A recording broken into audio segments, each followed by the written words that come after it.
Hello बच्चों, let's read the question. Animals have innate ability to escape from predation. Select the correct example. अब यहाँ पर हम जो की कॉन्सेप्ट अप्लाई करने वाले हैं वो है अबाउट एंटी प्रिडेटरी अडैप्शंस जो कि हमें एनिमल्स में देखने को मिलती है. इधर पे हमें कुछ स्टेटमेंट्स प्रोवाइड की गई हैं, जैसे colour change in chameleon, enlargement of body by swallowing air in puffer fish, poisonous fangs of snake या मेलानिन इन मॉथ्स.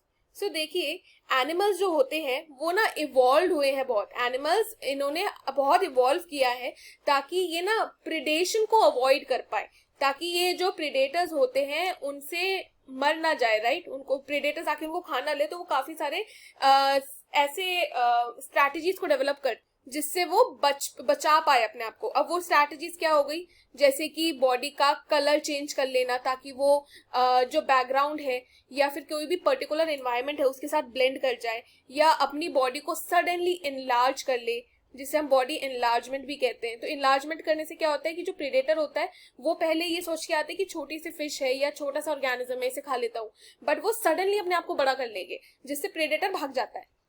ये कुछ स्ट्रैटेजीज हमें देखने को मिलती हैं. ये स्ट्रैटेजीज से क्या होता है, उनका सर्वाइवल बढ़ता है और सर्वाइवल जो है वो इंक्रीज होता है. ऐसे जो प्रे होते हैं ना वो अपने आप को बचा लेते हैं भाई कलर चेंज करके. ठीक है, तो कलर चेंज कर लिया तो वो लेस विजिबल हो जाते हैं. बॉडी इनलार्ज कर लिया तो वो फिजिकल चेंजेस आ गए. अब हमें क्या आइडेंटिफाई करना है, हमें इनकरेक्ट एग्जाम्पल ढूंढना है, यानी कि क्वेश्चन हमसे मांग रहे हैं कि हम फॉल्स स्टेटमेंट इनको लाके दे. पहले देखते हैं कि कौन सा स्टेटमेंट यहाँ पे हमारे सही और गलत है. पहला ऑप्शन ए है कलर चेंज इन कैमलियन. इस स्ट्रैटेजी को हम लोग कैमोफ्लेज भी कहते हैं. अब ये जो कैमलियन होते हैं ना वो क्या करते हैं, वो अपने बॉडी का कलर चेंज कर लेते हैं और वो इन्वायरमेंट के साथ ब्लेंड इन हो जाते हैं. और इससे क्या होता है कि यहाँ पे कलर चेंज हो गया तो जो प्रेडेटर्स है जो इस कैमलियन को खाने आए वो उसको देख नहीं पाते, क्योंकि उनकी आंखों में वो लेस विजिबल हो जाते, वो उतना दिखाई नहीं देते, तो वो समझ नहीं पाते प्रेडेटर्स, इसलिए वो जो प्रे होते जो कैमलियन होते वो बच जाते हैं.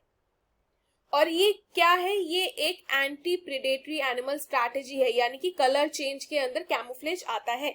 ये ऑप्शन हो गया करेक्ट स्टेटमेंट. और हम किसको ढूंढ रहे हैं, हम फॉल्स स्टेटमेंट को ढूंढ रहे हैं.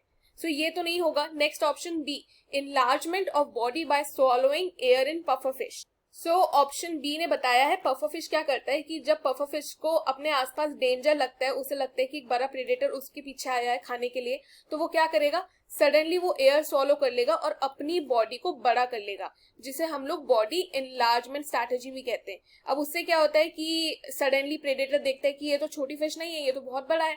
इसलिए वो इंटिमिडेट हो जाता है उससे कि ये इसको नहीं खा सकते और वो भाग जाता है प्रेडेटर.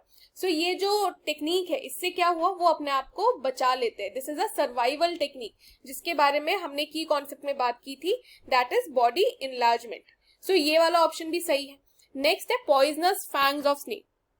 अब सी क्वेश्चन कह रहा है कि जो हमने पॉइजनस फैंग्स यानी कि जो साथ के जो दांत होते हैं, सामने के दो दांत जिसमें एक्चुअली जहर होता है, क्या वो एक प्रिडेशन से बचने की स्ट्रैटेजी है, क्योंकि क्वेश्चन क्या कह रहा है, एस्केप फ्रॉम प्रिडेशन. एस्केप यानी कि कोई उसको खाने आया है उससे बचने के लिए.